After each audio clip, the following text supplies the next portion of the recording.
morning at welcome back na naman sa ating YouTube channel. Panibagong araw at vlog sa araw na to.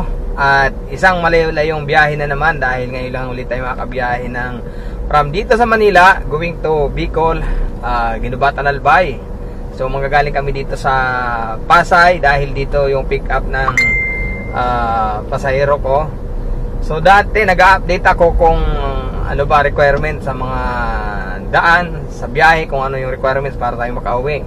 Ngayon naman dahil mataas pa rin yung presyo ng gasolina, update ko naman kayo kung ano magkano yung magiging konsumo natin sa gasolina from dito sa Manila going to Bicol, ayan, Ginubatan, Albay. At bago ko malis dito, kailangan i-full tank ko muna yung aking sasakyan ito para malaman natin doon kung magkano ba lahat-lahat ang magiging konsumo natin papunta ron. Okay, so ayan, sunduin ko muna yung pasahero ko dito at pagkatapos biyahe na kami papuntang Bicol. Tara na mag-travel guys, saan mo man gusto. Joe Marian TV.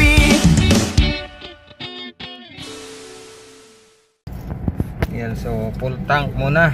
Set natin ng 00. Ayan, 00 para malaman ang tinakbo at konsumo gasolina. So katatapos na natin mag full tank ng gasolina dito sa Shell Magallanes, para malaman natin kung magkano talaga yung konsumo hanggang sa Bicol, Ginubatan, Albay. At andito na tayo sa SLEX ngayon sa Nichols. Ayan, medyo maganda yung panahon. Sana hanggang sa Bicol ganito para okay yung ating biyahe.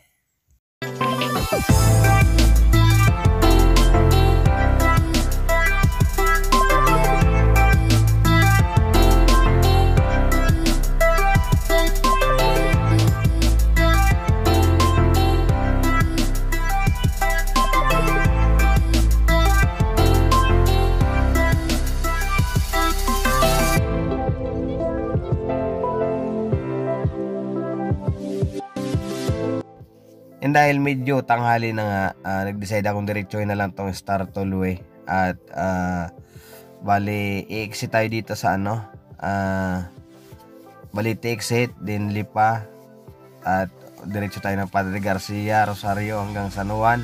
At tatagos tayo ng ano, Lucena City na para medyo makaiwas-iwas sa traffic sa ngayon. Dahil parang mas okay dito pag ganitong oras dumaan. Dahil wala gaanong malaking truck tayo makakasabay.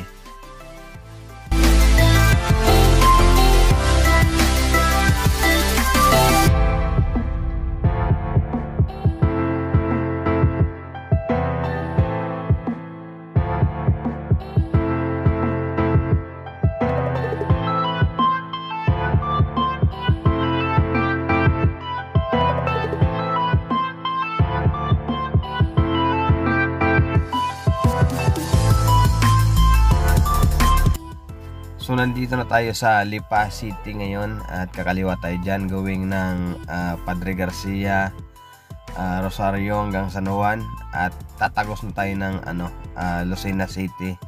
Yan, dito lang medyo traffic ng kaunti dyan sa may unahan, at pagkalapas dyan medyo okay na, tuloy-tuloy na yung biyahe natin. So dito na nga tayo papasok ng Padre Garcia, kung saan dito yung malaking bagsakan ng mga kalabaw, baka, mga biyahero dito nagpupunta. Ayan, madadaan natin yan doon sa may sentro at didiretso tayo ng Rosario at San Juan. So dito na tayo sa may ano, pakanan ng tinatawag na Quezon Ecotourism Road. Bali ang labas nito is sa may Lucena City na.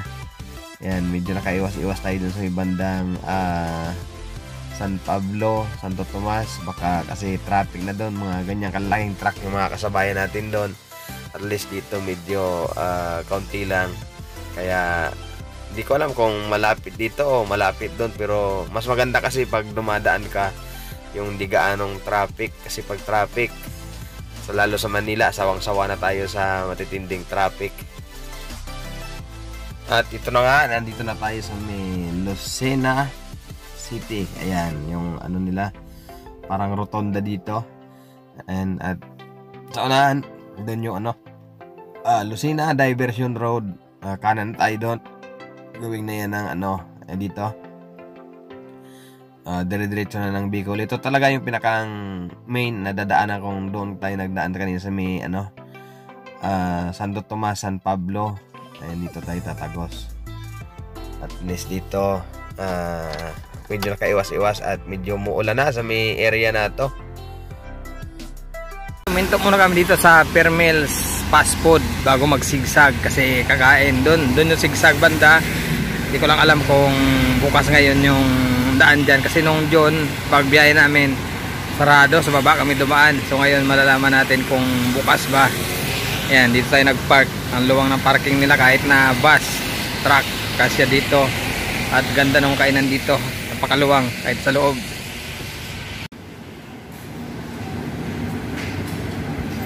Ayan, so maya maya lang bibiyahe na ulit kami. Time check 2:51. Yan, umalis tayo ng Pasay alas 11.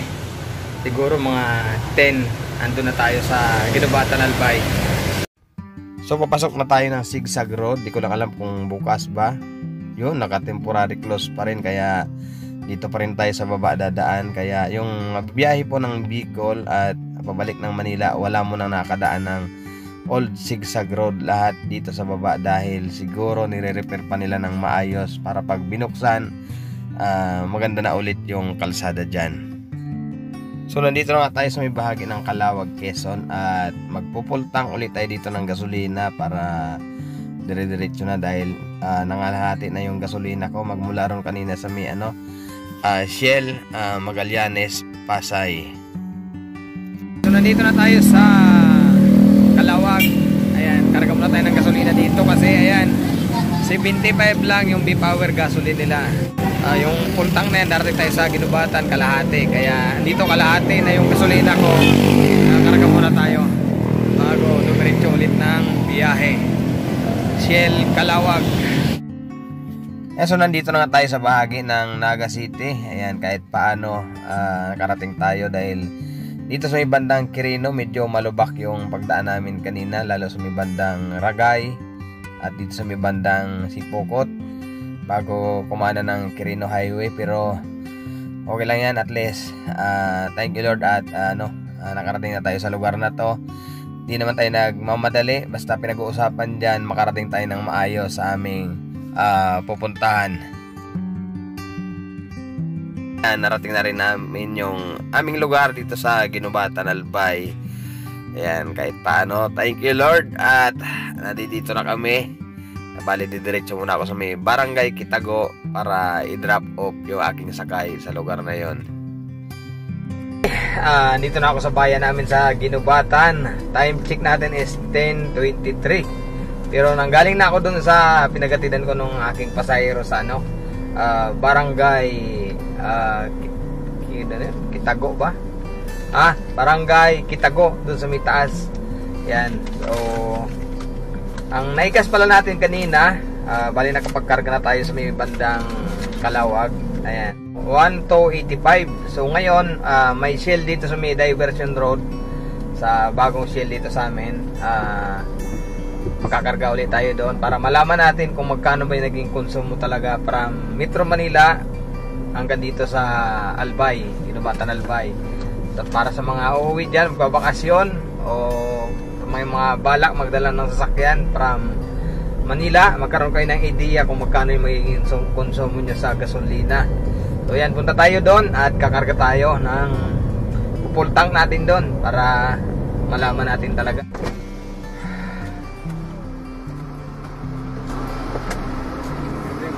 Pultang B-Power. So mas murang oropla konti dito kasi 74, doon kanina sa Calawag 75. Ayan, bali 1,2 kasasagad pa natin. Automatic po. Sagad na boss? Sagad na. Para sagad na natin.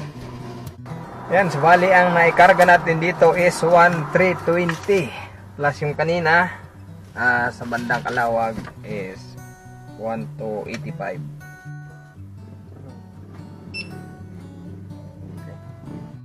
Bali, naikarga natin 2,605 from Shell Magallanes. Pagbalikan, magiging konsumo pala from Shell Magallanes hanggang dito sa Ginubatan is 5,210. Pero depende pa yan kung pagdating mo dito, siyempre mamamasyal, mga ilang araw pa mag-i-stay. So yun, ang mag-a-add na lang kayo siguro kung magkano yung magiging konsumo nyo. Basta from Manila, yun ang naging konsumo natin. Depende sa iba, mayroon medyo mura-mura. Pag ganito kasing long distance is kakarga ko sa Shell lang talaga. Depende naman sa atin kung anong gasolinahan yung choice natin. Kasi pag sa Manila, titingnan ko doon yung pinakamura. Dahil nung nakaraan talaga 80 plus mahigit, kaya tumitingin lang tayo sa mura. Mabuti nga ngayon medyo bumababa na. Tulad yan dito 74, kanina sa Calawag 75. At yan yung naging biyahe natin sa ngayon from Manila hanggang dito. Bali, ang tinakbo pala natin is 149, pero nakapunta na ako niyan dun sa may barangay Kitago sa taas. Ayan. At ayan, full tank na rin tayo. At time check natin is 10:34 nung umalis tayo sa Manila kanina, 11 ng tanghali. Medyo delay lang yung biyahe dahil napakaraming repair pa rin sa kalsada. Hindi na natapos yung repair dito, lalo dun sa may bandang Quirino Highway at sa may Quezon Province bago Gumaka. Okay lang kasi hindi naman tayo mamadali gaano, yung tamang takbo lang. Basta importante nakarating tayo ng maayos dito sa aming lugar. So yan ang naging biyahe naman natin, at salamat sa panonood nyo ng aking vlog sa araw na to at pagsama sa aking biyahe. At kita-kits tayo sa susunod na mga vlog ko dito. Sana makagawa pa ako ng vlog bukas o sa sunod na araw. Sana maganda yung panahon dito dahil ngayon medyo umaambo na. So maraming salamat po, and God bless sa ating lahat.